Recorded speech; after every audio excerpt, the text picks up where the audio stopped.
Hello friends, welcome back to our channel subscribe for stocks. आज हम बात करेंगे कैम्स के आईपीओ के ऊपर। इसका आईपीओ आने वाला है, तो इसको थोड़ा सा रिव्यू करते हैं कि कैसी ये कंपनी है, कैसा कर रही है और वेदर वी शुड इन्वेस्ट और apply in this particular IPO or not. So let's first understand about the company कि कंपनी करती क्या है और कैसा इसका हिस्ट्री है। तो Computer Age Management Services Limited जो है इनकॉर्पोरेट हुई थी 1988 में, and it is a technology driven financial infrastructure and service provider to mutual funds and other financial institutions, and this is the India's largest registrar and transfer agents, RTA भी बोलते हैं इसको, of mutual funds. 70% market shares as per average asset under management, जो इनका market share है वो 70% market share ये hold करते हैं इस टाइम पर।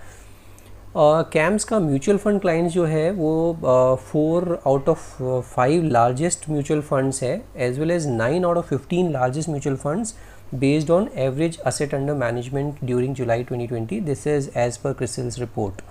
तो बेस्ट ऑफ द क्लाइंट्स इनके पास है, और इसी वजह से बिकॉज ऑफ दिस 70% जो मार्केट शेयर है वो सिर्फ और सिर्फ कैम्स के पास है। The company has 16 mutual fund clients with an aggregate of over 71.8 million accounts held by such clients as of June 30, 2020। तो इनका क्या कहना है, 16 जो म्यूचुअल फंड क्लाइंट्स हैं इनके पास, उनका जो एग्रीगेट अकाउंट्स हैं वो 71.8 मिलियन अकाउंट्स हेल्ड करते हैं और होल्ड करते हैं by these mutual funds. CAMS के बिजनेस वर्टिकल्स क्या हैं, let's understand that also. So CAMS के कुछ 7 बिजनेस वर्टिकल्स हैं, but majority of their business comes from mutual fund services business, and this is the biggest one in terms of contribution to the top line. Electronic payment collection services business, insurance services business, alternative investment fund services business, banking and non banking services business, KYC registration agencies business, software solution business. So these are the few business lines of CAMS, but I still say mutual fund service business जो है इनका सबसे बड़ा business है और यहीं से major contribution आता है इस कंपनी का। However, they are trying to focus on other businesses as well, but उसमें काफ़ी इनको invest करना पड़ेगा, both energy and money as well, and still they are not really confident कि वो कैसा चलेगा। तो अभी जो फोकस है इनका अभी म्यूचुअल फंड सर्विस बिजनेस पर ही है।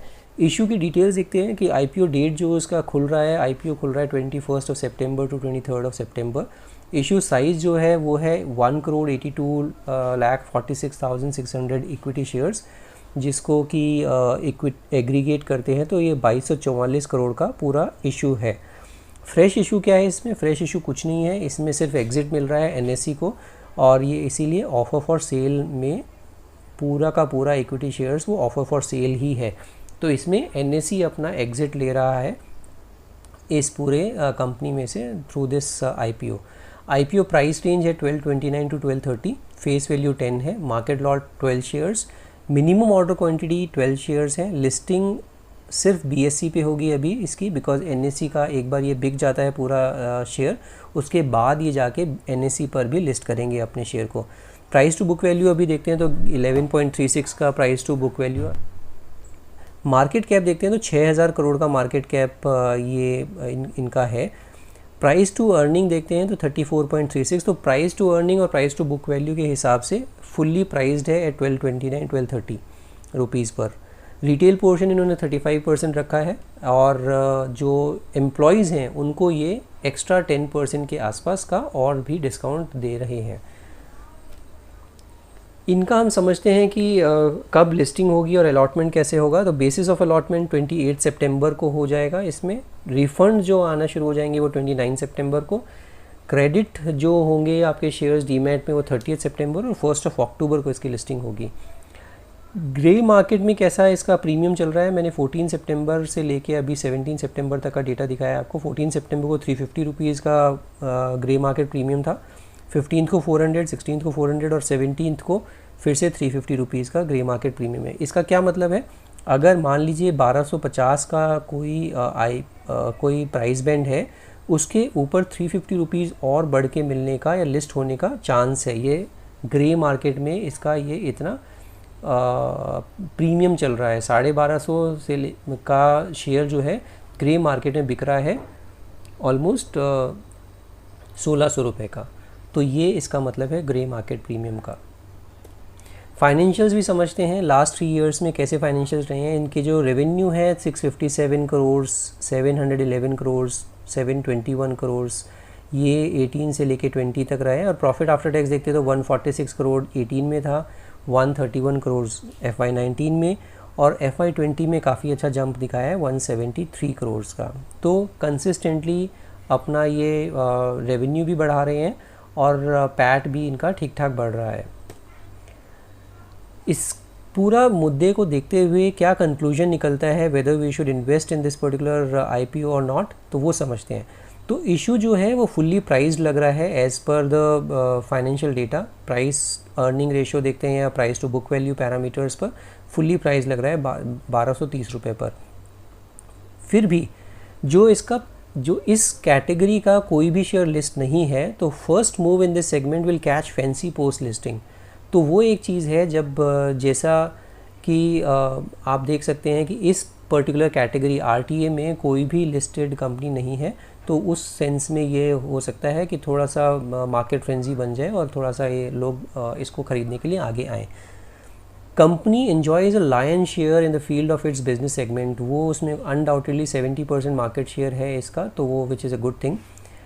Since NSE group is exiting in full from its investment in this company and will pave the way for shares getting listed on NSE as well going forward। तो ये भी एक positive है कि NSE जब निकलेगा तो उस NSE के प्लेटफॉर्म पर भी गोइंग फॉरवर्ड, अभी ये BSE पर लिस्ट होगा 1 अक्टूबर को, गोइंग फॉरवर्ड एक बार NSE फुल्ली एग्जिट हो जाता है उसके बाद ये NSE पर भी लिस्ट होगा ये शेयर।